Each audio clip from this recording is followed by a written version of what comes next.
I won't do it. And you can't make me. And there's no way in heck you want me to do this. But no! You just want me to review it. Okay, fine. Let's do this. Ladies and gentlemen, what I'm going to be reviewing for you today, folks, is Spider-Man. And I know some of you are saying, yes, it's true, I hate Spider-Man. But of course I figured out that most of you guys here, it turns out that the population of my fans are more of Spider-Man fans than Batman fans. And I'm more of a Batman fan than Spider-Man.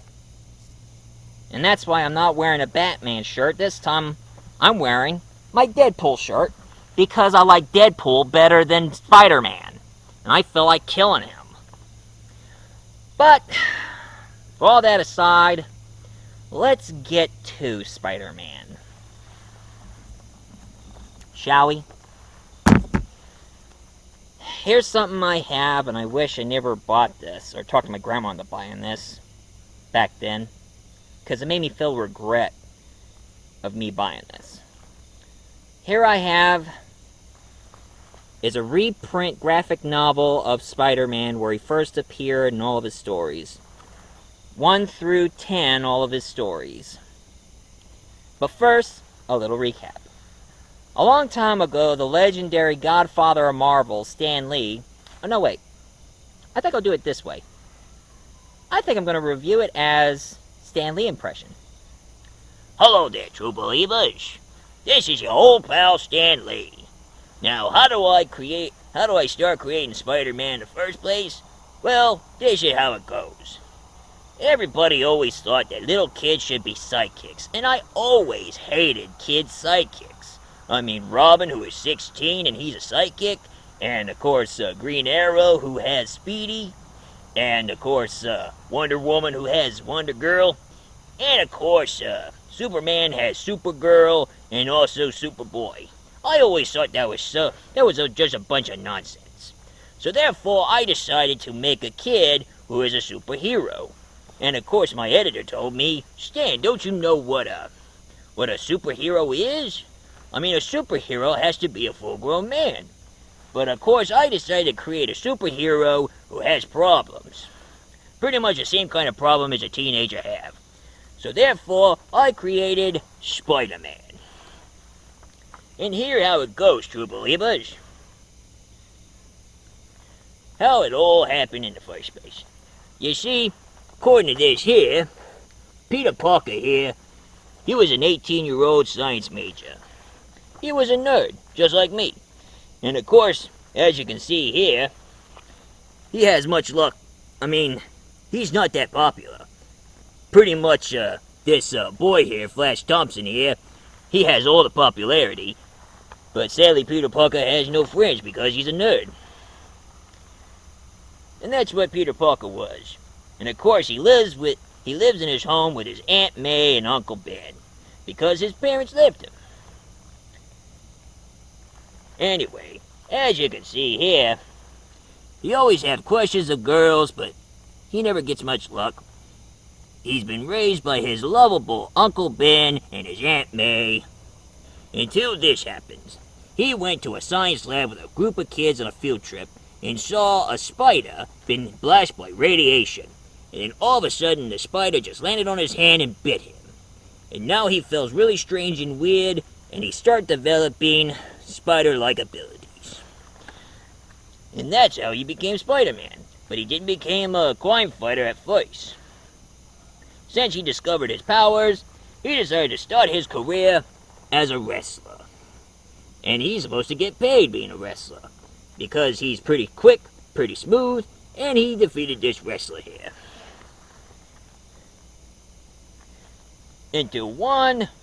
One thing that Spider-Man did that was pretty interesting. Now, I didn't go by Sam Raimi's idea that he developed a web after the spider bit him. You see, Peter Parker is a very smart scientist, so therefore he created his own spider webs himself, that he can use that are extra strong and extra sticky. And he became quite a celebrity, and he rebuilt his costume to make him look more spiderly. So he became a sideshow celebrity. And then from out of nowhere, this crook here stole the guy's money, and he was like, "Help, please, stop him." But Spider-Man ignored him, and the cop was really mad at him, but he's like, "I don't give a crap. What do I care about some people?" And the crook thanked him. Until tragedy happened. As he went home, he discovered that a cop told him that his Uncle Ben was shot by a crook who left. So he took matter in his own hands and dressed up as Spider-Man. And therefore he battled against the crook, and much to his surprise, it's the same crook that he let get away. So pretty much he thinks that his Uncle Death was his fault. So he captured the crook, wrapped him in the web, and the cops brought him in. So justice can be served. He didn't kill the crook like the Sam Raimi movie did. And then after that, he starts meeting the Fantastic Four, and then there's J. Jonah Jameson, a newspaper reporter who likes to say bad things about Spider-Man, trying to prove everybody that he's a menace to the world rather than a hero. If you ask me, that pretty sucks. And on, he meets tons of bad guys in this graphic novel. I mean, he deals against the Vulture and Dr. Octopus, Doc Ock for short, Sandman, and he also met the Fantastic Four's arch-nemesis, Dr. Doom. He met the Lizard, and also the Vulture, and also Electro, the guy who can create electricity out of his hands. This is Stan Lee, ladies and gentlemen, and that's the story I can tell you about the Amazing Spider-Man. So next time, kids, Excelsior! And there you have it. And of course, a lot of things keeps happening to him, according to this I have. What I have here, folks, is the Encyclopedia of Spider-Man. And I vowed this book must never be open. But I bet you fans changed all that, huh? Anyway, ever since he became Spider-Man, he'd gone through a lot of problems, teenage problems, trying to keep things between him and his girlfriends. The death of his uncle haunts him. The bully, Flash Thompson. And he has a lot of love and loss. All of his girls he met here before Mary Jane. But the most famous one of all is the blonde right here, Gwen Stacy. Now, Gwen Stacy turns out to be the better girlfriend to Spider-Man. Heck, even she knew who Spider-Man really is. Knows that he's Peter Parker.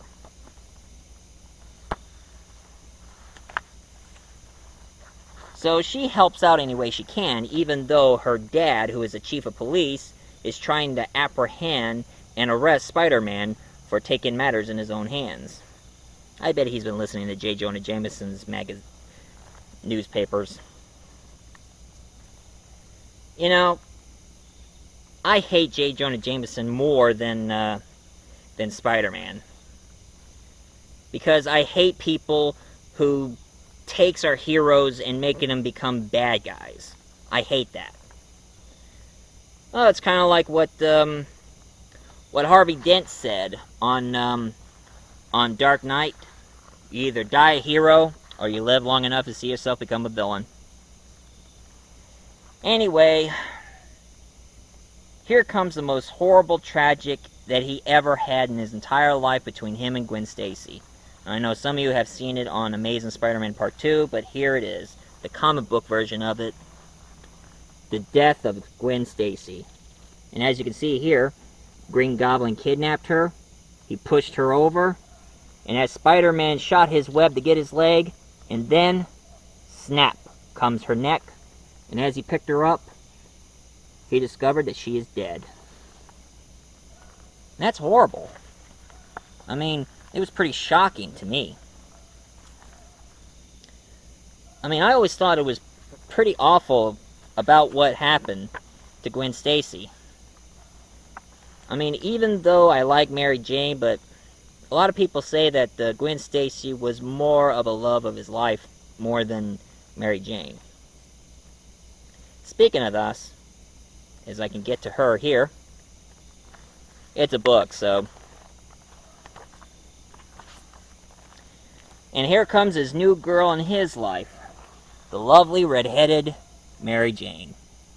And this is her first appearance. That's when Peter Parker was feeling pretty down, so Aunt May, who has a friend who's a next-door neighbor,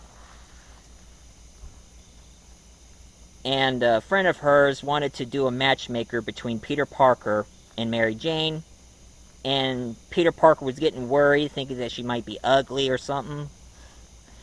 It's like every other first dates, right? Until all of a sudden the door opens, and Mary J says this: "Face it, Tiger, you just hit the jackpot." And there she is saying that right there. "Face it, Tiger, you just hit the jackpot."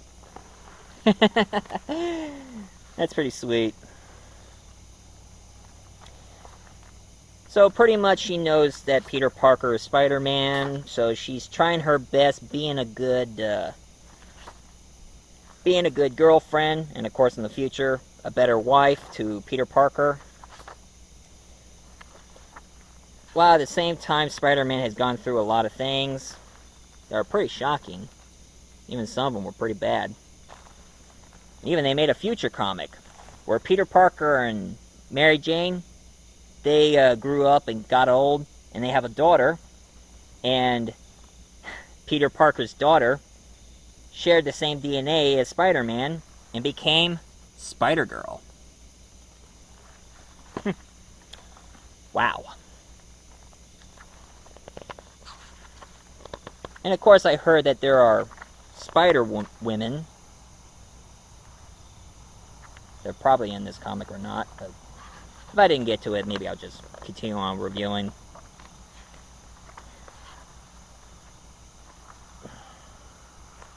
Oh yeah.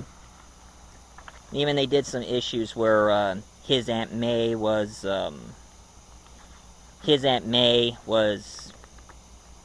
dying, and she died. Pretty sad. And of course, it shows here, Peter Parker found his parents, and they had a secret. They were working with the bad guys. So, that's why they left Peter Parker, so they could be raised by his Aunt May. But here's my favorite villain in this comic book. Venom. His name was Eddie Brock, and he works as a photographer at the Daily Bugle, just like Peter Parker. And of course, Eddie Brock got this symbiote, that black costume that he wears. It's alive. Trust me. The symbiote is an alien liquid substance. It can form into any kind of clothing you want to, but it also can corrupt you and make you act different. That's what happened to Spider-Man when he wore the symbiote costume. He went a little out of hand until he met Eddie Brock, and pretty much his symbiote costume got out of Peter Parker and into Eddie Brock. So right now he's kind of struggling between the symbiote and his hatred toward Peter, and wants his life to be miserable, make his life a living heck. But it turns out that Venom, he's not exactly a bad guy, he's just struggling. I mean, he's trying his best to be a good guy, but he always thinks Peter Parker is evil. So, I mean, he tries his best to be good, but it's kind of hard because the symbiote always keeps corrupting him. But of course, Venom is not the only problem Spider-Man deals with. Here's my other favorite villain. This one was a mixture of an evil serial killer who goes by the name of Cletus Cassidy. And he himself got himself a symbiote, but it's different. It's black and red. And he goes by the name of... Carnage! I am Carnage! What color do you bleed? Ugh. He's pretty creepy and scary. I just wish they should have made him appear in one of the movies. I mean, I heard they made Venom in the third movie of Spider-Man, but I'll get to the movies later. Right now, I'm just getting to his whole story. Ah, yes, and I remember this. The wedding of Peter Parker and Mary Jane, or Spider-Man and Mary Jane. They both got married, and that was different. And even though they're married, they're still struggling over still some problems, you know. He always been so busy being a superhero, going out in cities and battling bad guys. And Mary Jane she always gets worried, like everybody else could, right? Oh yeah, and here's what Spider-Man did when he wore the symbiote. That's him in the comics. And it changed himself into an all-black clothing. He even gives him 5 o'clock shadows. Which I have to say, that's weird. I mean, I'm a lot more interested on the symbiote more than anything.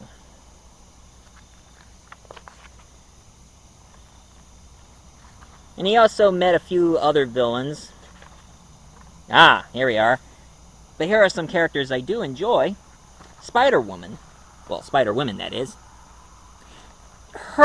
She got her powers. She started out as a KGB agent, working for that... Oh, no, not a KGB. She was working for Hydra, a top-secret evil organization trying to rule the world. Kind of like the Marvel version of Cobra, right? Except she became good, and she started using her powers. She can fly. She shoots venomous poison out of her hands. But she also has another problem. Every time when her hormones... I mean, she gets all worked up after her mission, her hormones starts taking effect, and every time when somebody sees her, they fall madly in love with her because of her hormones. Golly. I do say she is pretty hot. But not as hot as this Spider-Woman, this second one here. The one who looks like she's wearing a symbiote. She's a lot more attractive than the other Spider-Woman. But that's just my opinion. And of course, Spider-Woman, the first one, she becomes a member of S.H.I.E.L.D. and also becomes a member of the Avenger, along with the black-wearing Spider-Woman. And of course, Peter Parker had gone through a love triangle himself. Besides him and Mary Jane, there's this other girl, which I think she's a carbon copy of Wonder Woman. She goes by the name of Felicia Harding, but also known as the Black Cat. And she is a thief. And a crime fighter, too. And she likes Spider-Man just as Spider-Man. She doesn't like him as Peter Parker. She likes him better with the mask and not without mask. So pretty much Spider-Man is pretty much in trouble between him, Mary Jane, and Felicia Harding.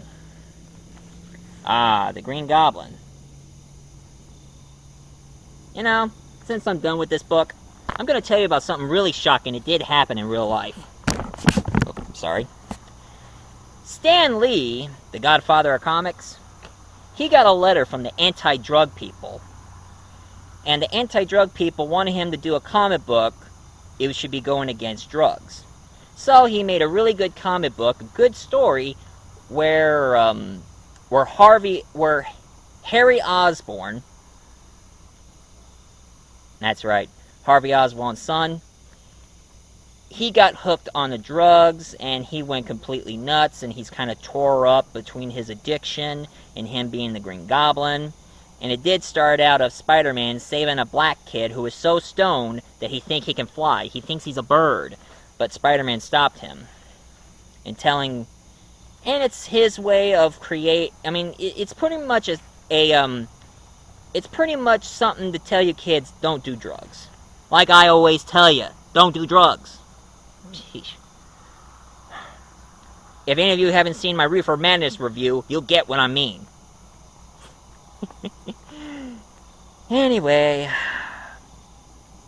the problem was that the Comics Code back in the 60s, since he made that comic book back in the 60s, the Comic Code couldn't publish his comics because they told him he can't mention drugs. He was like, why? And they said, you can't mention drugs on comic books. And he tells the organization he's not teaching kids to take drugs. He should warn them about the awareness, the danger of taking drugs. But the Comic Code was like, I don't care. You can't mention drugs.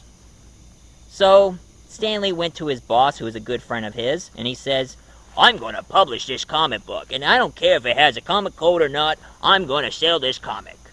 So the boss was like, go right ahead. I'm not stopping you. So he finally published that comic book, the anti-drug Spider-Man comic book, without the seal of approval, and it sold a whole lot more than the ones with the Comics Code. And it became a #1 bestseller. And it was that comic, it made all the other comics where they have characters with addictions. Like Green Arrow's sidekick Speedy got hooked on heroin. Tony Stark, also known as Iron Man, he becomes a drunk. He's been on the bottle, become an alcoholic. And of course, the Incredible Hulk explains his rage by the child abuse that he had from his father. But of course, that's Spider-Man for you. And now I'm going to review some of the things I got from my possession of Spider-Man. And I'm going to start with the video game. I never played any Spider-Man video games on any system, but when I had the PlayStation, I gave this one a shot. Spider-Man, the PlayStation video game for PlayStation 1. I like this game, actually. I do enjoy it. I mean, it doesn't focus much on Spider-Man, it focuses more on the symbiote. I mean, what's the whole story about? Dr. Octopus decided to be reformed, and he made a new technology, made a new device, and then there was an imposter Spider-Man who stealed Dr. Octopus' device, and then there's two mysterious guys who turned on the machine and pretty much created this orange fog all over New York, and it started releasing the symbiotes. So now Spider-Man is battling against symbiote, and those two mysterious guys, it's obvious, it's Dr. Octopus and Carnage. They both teamed up to make the entire world of New York be overrun by symbiotes. And Spider-Man himself, he knows that nobody can control the symbiotes. I mean, they're cool, but you can't control them. So if any of you have a PlayStation 1, if you ever find this game, give it a play. It's pretty fun. Pretty awesome. You'll battle against Venom, you battle against Carnage, and you also battle against Doc Ock. And spoiler alert, at the end of the game, you have to run away with Monster Octopus. That's when the symbiote came out of Cletus Cassidy, Carnage, and got into Dr. Octopus, so now he's like a symbiote Doc Ock, or a Monster Ock. And you have to run away because the building's going to blow. And then they made a sequel, Inner Electro. It was good, but not as great as the first game. And of course they have characters from the X-Men involved in this. That's why if you played that one X-Men fighting game, they have a secret character to unlock, and it's Spider-Man. Now let's get on the movies, or the ones I have. I stopped buying Spider-Man movies when Amazing Spider-Man came out. So I don't have Amazing Spider-Man 1 or 2 because I wasn't interested in watching them at all. But let's get to the first movie, shall we? Sam Raimi, who did Evil Dead and Darkman, made this. Spider-Man. Which I have to say was a good movie. And I love Kirsten Dunst as Mary Jane. I mean, she was... wow. Really hot. Although she kind of played her character kind of bland. But that's her thing. And this one, I mean, it was good. I mean, it was just the beginning, and Topher Grace, I mean, not Topher Grace, well, whatever his name was, he did a good job. And then here's the sequel, where he battles against Doc Ock. The first movie, he battles against Green Goblin, played by William Dafoe. Itsy bitsy spider went up the water spout. Down came the goblin and took the spider out. Anyway, now there's Doc Ock involved. Play that really talented actor. I think he's really good playing Doc Ock. It's just too bad they killed him off, just like they killed off the first Green Goblin. You know, superhero movies need to stop killing off villains, because if they keep killing off villains, there won't be any villains left. And of course, he's kind of torn between him and Mary Jane. It's pretty obvious.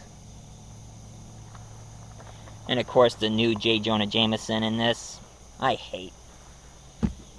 Sadly, here's a DVD. I haven't seen it, but I still kept it, but I haven't come around to watch it. Spider-Man 3. I don't know if this movie's any good or not, but any of you who have seen this movie, tell me if it's good or not. I may come around to watch it and tell you. But for now, I just haven't come around to it. I mean, I know it's about the symbiote, and a lot of people say that Topher Grace's performance as Venom wasn't any good. Anyway, after the third movie was made, that's when I heard about the new Spider-Man movies, and that's when I got fed up with Spider-Man. Too much merchandise, too much movies, and too much TV series. I just had enough of Spider-Man. I'm sorry, folks, but that's just me. And then things really got bad. When I saw the trailer of Civil War of the Avengers, if some of you have seen that pose I make on Facebook, where there's Spider-Man from Civil War, and there's Michael Scott from The Office going like, "No! No, God, please!" That was me, honestly. Because when I saw Spider-Man on Civil War, I was like this. "No! No, God, please! No! No! No!" I was like that. And then what I heard became the straw that broke the camel's back, and it made me hate Spider-Man for the rest of my life. And it was a comic book. And it was made after the comic book version of Civil War. And thank God I haven't heard that they're not planning to make a movie based on this comic, because it was so horrible. I hate it myself. And I saw the comic book reviewed by my favorite critic, Linkara. And it's Spider-Man One More Day. You see, after the Civil War, Spider-Man revealed himself in the press, saying that he is Peter Parker. And now the legislation is over, and now heroes can keep their secret identities. And, of course, Kingpin hired an assassin to kill him, so he ducked, and Aunt May got shot. And make a long story short, in this comic, he made a deal with Mephisto. And some of you who don't know who Mephisto is, he's the devil. Mephisto is short for Mephistopheles. Anybody knows that. So he made a deal with the devil. But instead of offering his soul, Mephisto said that he wants his marriage. That means he can make his Aunt May live, but totally forget everything about Mary Jane.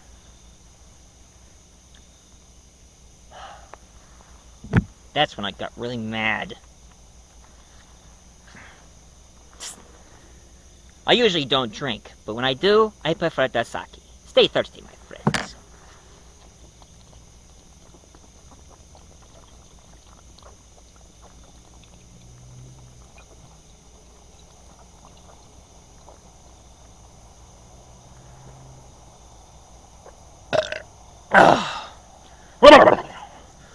That was good. That's good. That's good.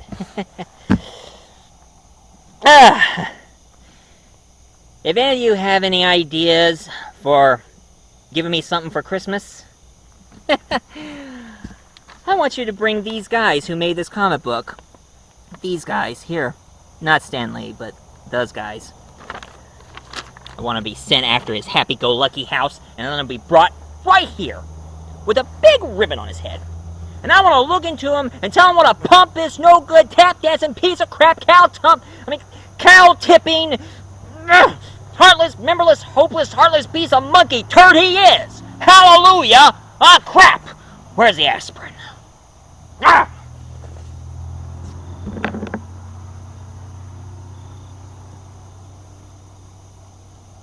Wow. He must really hate me. Dang. Well, if you liked the review about me, please leave a comment down below, like, subscribe, and if you're on Facebook, share it. And I think I might be able to calm him down. You! What? Spider-Man! How many times I told you to get out of my show?